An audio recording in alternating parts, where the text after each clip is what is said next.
अस्सलाम वालेकुम वरहमतुल्लाह। नाज़रीन, इस वक्त अब हम अपनी यहाँ के कब्रस्तानों में मौजूद हैं। इस कब्रस्तान का दूसरा नाम हम सब जानते हैं कि शहर खामोशा। इस कब्रस्तान का दूसरा नाम शहर खामोशा क्यों है? आप देखिए यहाँ कितने लोग दफन हैं अपनी अपनी कब्रों में, जिसकी तादाद यानी गिनती नहीं लगाई जा सकती है। और लेकिन यहाँ सन्नाटा जिस तरीके से है, यहाँ खामोशी जिस तरीके से है, इसलिए इसे शहर खामोशा कहते हैं। बहुत सारे लोग ये कहते हैं कि मरने के बाद कब्र में सुकून मिलेगा, लेकिन नाज़रीन वो नहीं जानते कि इन कब्रों में जो लोग मौजूद हैं उनका हाल क्या है। अल्लाहु अकबर। अगर एक कब्र की आवाज़ इंसान को सुना दी जाए तो वो ज़िंदगी में कभी कोई गुनाह नहीं करेगा। यानी जो लोगों को कब्र पर अजाब होता है, हदीस पाक में है कि अल्लाह के हबीब सल्लल्लाहु ताला अलैहि वसल्लम ने इरशाद फरमाया कि कब्रों में जिस तरीके से लोगों पर अगर अजाब होता है, अगर इंसान को सिर्फ एक लम्हा उसे दिखा दिया जाए तो फिर वो ज़िंदगी में कभी गुनाह की तरफ बढ़ेगा नहीं। तो नाज़रीन, इस कब्रस्तानों से हमें एक सबक सीखना चाहिए। जब हम अपने कब्रस्तान में मौजूद आए तो हमें एक बुज़ुर्ग की एक बड़ी दिलचस्प कहानी याद आई, जिससे सुनकर रूह काँप उठती है। नाज़रीन, हमने देखा क्या, और ये वाक़या जब हमने पढ़ा कि एक बुज़ुर्ग किसी बाज़ार में रो रहे थे खड़े होकर, तो किसी ने पूछ लिया, आखिरकार ऐ बाबा, ऐ अल्लाह वाले, आखिरकार बाज़ार में खड़े होकर रोने की आपकी क्या वजह है? तो उन्होंने कहा कि मैं यहाँ के लोगों को देख रहा हूँ कि लोग दुनियावी जो है दुनिया की रंगीलियों में मस्त हैं, मस्त व मगन हैं, वो अपने रब को भूले हुए हैं। और अभी रब मान रहा है, वो कह रहा है, ऐ लोगों भी अपने गुनाहों से तौबा कर लो, अभी गुनाहों का दरवाज़ा जो है खुला है, अभी मैं आपको माफ़ कर सकता हूँ। लेकिन ये अल्लाह को भूले बैठे हैं और अपनी रंगीलियों में मस्त हैं। फिर उन्हीं बुज़ुर्ग को उस शख्स ने जो है कब्रस्तान के पास खड़े होकर रोते हुए देखा, और जब उसने पूछा, है बाबा, अभी तक तो तुम बाज़ार में खड़े होकर रो रहे थे, लेकिन अब कब्रस्तान में रोने की वजह क्या है? तो उन बुज़ुर्ग ने फरमाया, ऐ शख्स, वजह वही है, उस वक्त मैं उन लोगों से कह रहा था, ऐ लोगों मान जाओ, अभी अल्लाह जो है राज़ी हो जाएगा, अभी अपने रब को राज़ी कर लो। तो ये नहीं मान रहे थे। लेकिन माजरा वही है कि अब उस वक्त रब मान रहा था, लेकिन अब ये मान रहे हैं, लेकिन वो नहीं मान रहा है। अब ये कहते हैं हमारी सुलह करा दो, लेकिन अल्लाह इरशाद फरमाता है, अब गुनाहों का दरवाज़ा जो है वो बंद हो चुका है।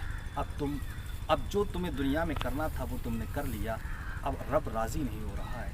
तो नाज़रीन, उससे पहले कि मस्जिद से हमारे लिए आवाज़ आए कि फ़ला शख्स नहीं रहा, तो हमें चाहिए कि हम अपने गुनाहों से इस्तग़फ़ार करें, अपने गुनाहों से तौबा करें, नमाज़ों की पाबंदियाँ करें, ताकि यहाँ आने से पहले लोग जो ये कहते हैं कि कब्रस्तानों में आकर जो है हम जब मर जाएंगे तो कब्र में सुकून मिलेगा, हरगिज़ नहीं। सुकून उसे मिलेगा कब्र में जो दुनिया में बेसुकून रहा हो, यानी अल्लाह की यादों में मस्त रहा हो, रब की जो है इबादत में मशगूल रहा हो, जिसने जो हर करवट हर सेकंड जो है रब को याद किया हो, वही शख्स को यहाँ कब्र में आकर सुकून मिलेगा। जो लोग दुनियावी रंगेलियों में मस्त रहते हैं, दुनियावी और गुनाहों में मस्त रहते हैं, जो रब को भूले हुए हैं, वो ये समझते हों कि हम कब्रस्तान में आकर और कब्रों में आकर हमें सुकून मिलेगा। हरगिज़ ऐसा नहीं है, उसके पास अदल व इंसाफ है। याद रखिए, आप अपने गुनाहों से तौबा कीजिए और रब को राज़ी कीजिए कि कब्रस्तान में आने से पहले कि आवाज़ आए कि फ़ला शख्स नहीं रहा, उससे पहले अपने गुनाहों से तौबा करें, ताकि हम कब्र में आएँ तो कब्र की अज़ाब और कब्र की सख्तियाँ अल्लाह जो है दूर फरमाए। इन नमाज़ों की पाबंदी करें। नमाज़ों में कितना वक्त लगता है नाज़रीन? 10-15 मिनट हम नमाज़ों में लगता है। अगर सही तरीके से हम नमाज़ को अदा करें तो ज़्यादा से ज़्यादा 15 मिनट लगते हैं। तो नाज़रीन, नमाज़ों में नमाज की अदायगी कीजिए, नमाज को पढ़िए और रब से इस्तग़फ़ार कीजिए। नाज़रीन, हम आपको बता दें कि इंसान कितना भी कुछ कर ले, अगर वो नमाजी नहीं है तो उसका हर अमल काबिल कबूल नहीं है।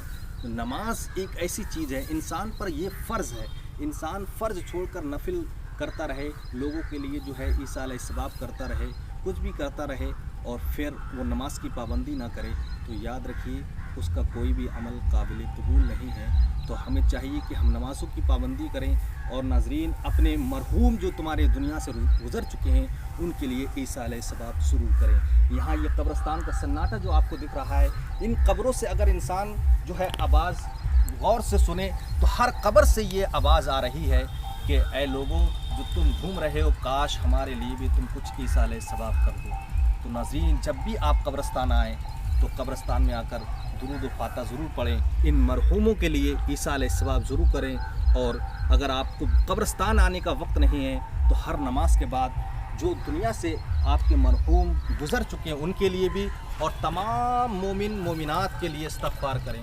آقا کریم صلی اللہ تعالیٰ علیہ وسلم نے ارشاد فرمایا کہ جو شخص اپنے لیے اور اپنے والدین کے لیے اور مومن مومنات کے لیے اور جو زندہ ہیں اور جو مر چکے ان کے لیے دن میں 25 مرتبہ استغفار کرے گا تو اللہ ان کا شمار ابدالوں میں فرمائے گا۔ یعنی ابدال کا مرتبہ ہم سب جانتے ہیں کہ ابدال کا وہ مرتبہ ہے کہ جس کی برکت سے اللہ رحمت نازل فرماتا ہے، یعنی بارش نازل فرماتا ہے اور زمین سے سبز اگاتا ہے۔ تو نالوں کا بہت بڑا مرتبہ ہے، ابدال کا وہ مرتبہ ہے کہ وہ اگر دعا کر دیں تو اللہ ان کی دعا کو رد نہیں کرتا۔ تو ناظرین مومن مومنات کے لیے آپ استغفار کیجئے اور اپنے لیے بھی کیجئے، اپنے والدین کے لیے بھی کیجئے، نمازوں کی پابندی ضرور کیجئے۔